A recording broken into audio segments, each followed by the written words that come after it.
The plant on your windowsill is not struggling because you have a black thumb. It is struggling because of 4 or 5 small decisions made weeks ago that nobody ever corrected. Things like the pot you chose, the water you used, and the direction you poured it. None of these feel significant. Every single one of them matters more than the fertilizer you bought. Here is what the experts actually do differently.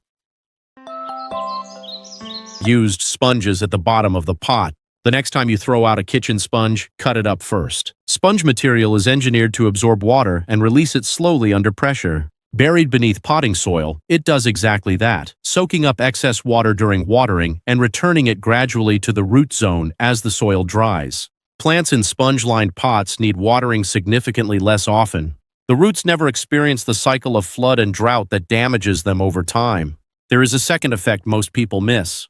The sponge retains dissolved fertilizer. Instead of flushing straight through the drainage hole in one watering, nutrients are held and released back into the soil at low concentrations over days. A used sponge costs nothing.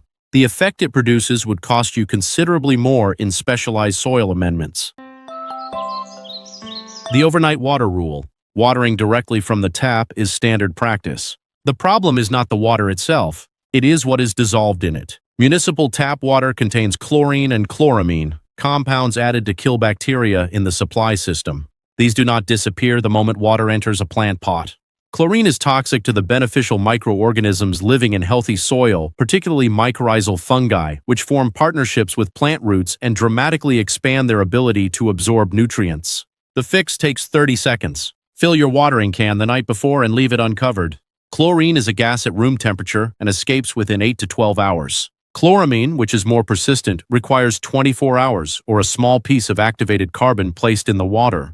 Plants watered consistently with dechlorinated water develop measurably stronger root systems over time.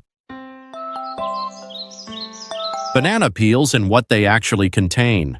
Banana peels are thrown away by the billion every year. What those peels contain is potassium, the same mineral listed as the third major nutrient on every bag of fertilizer sold worldwide, abbreviated K. Potassium regulates how a plant opens and closes the tiny pores on its leaves, controls water movement through its cells, and is directly involved in the production of flowers and fruit. A banana peel buried shallowly around the base of a plant or soaked in water for 48 hours to create a liquid feed releases its potassium slowly as it breaks down. Roses, tomatoes, and fruiting plants respond particularly visibly.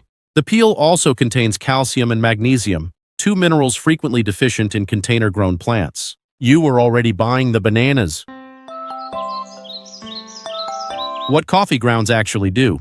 The popular belief about used coffee grounds is that they acidify soil and therefore benefit acid-loving plants. This is partially true for fresh, unbrewed grounds. Used coffee grounds, the kind most people actually have, are nearly pH neutral. Their value has nothing to do with acidity. Used grounds improve soil structure. In heavy clay soil, they increase drainage. In sandy or loose potting mix, they improve moisture retention. They release slow nitrogen, phosphorus, and trace minerals as they decompose. Perhaps most usefully, they attract earthworms. A single earthworm processes its own body weight in soil every day, and their tunneling creates natural aeration channels that roots follow directly. Add a thin layer to the soil surface once every few weeks. That is all it takes. The direction of watering.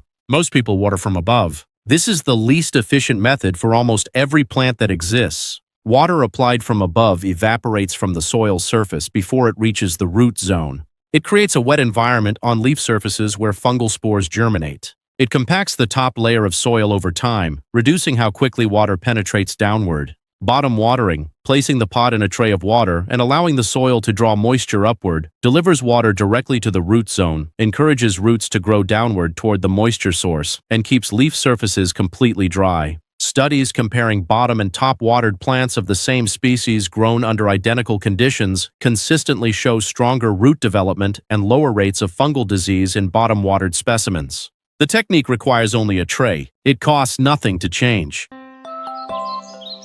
The correct pruning angle. Most people prune wherever seems convenient.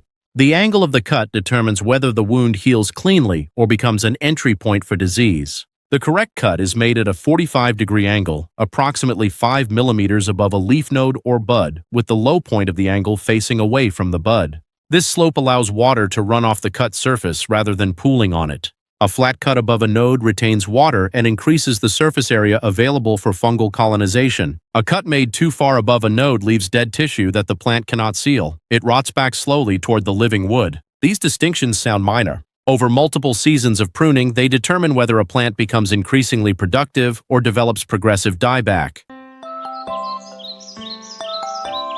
1 aspirin in 4 liters of water. Aspirin is a synthetic derivative of salicylic acid, a compound plants produce naturally in their own tissues as part of their immune response to infection, drought, and pest attack. When a plant is stressed or diseased, it synthesizes salicylic acid internally, triggering the production of antimicrobial proteins and thickening of cell walls. Dissolving 1 standard aspirin tablet in 4 liters of water and applying it to soil activates the same defensive pathway from the outside. Plants treated with dilute salicylic acid solution show measurably increased resistance to fungal infections, bacterial disease, and insect damage for several weeks after treatment. Research into this effect has been ongoing since the 1980s. The mechanism is well established in plant biology. It does not replace fertilizer or adequate watering. It functions specifically as a plant immune primer. Pot size is almost always wrong. Choosing a pot that is too large for a plant is one of the most common reasons houseplants fail to thrive. The intuitive assumption is that more soil means more nutrients and more room for roots to grow. The opposite is true for most species.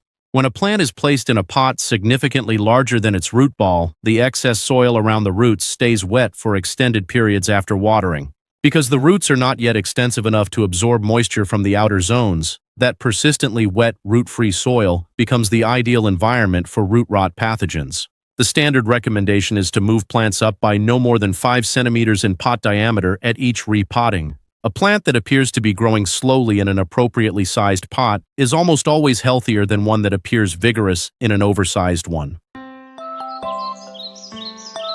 Patience after repotting. The standard expectation after repotting is that a plant will immediately begin growing faster in its new, larger pot with fresh nutrients. In reality, almost every plant enters a recovery phase after repotting that lasts between 2 and 6 weeks. Root tips are broken.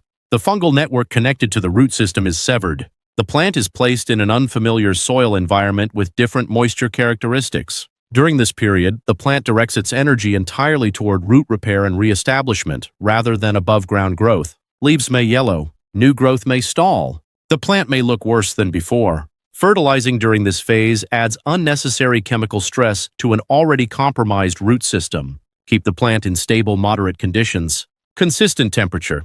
Appropriate indirect light. Only enough water to prevent the soil from fully drying out. Then wait. Plants that receive no intervention during the recovery phase consistently emerge into a stronger growth phase than those that are fertilized, moved, or disturbed immediately after repotting. The plants that thrive are rarely in the hands of people who do more. They are in the hands of people who do the right small things, consistently and correctly.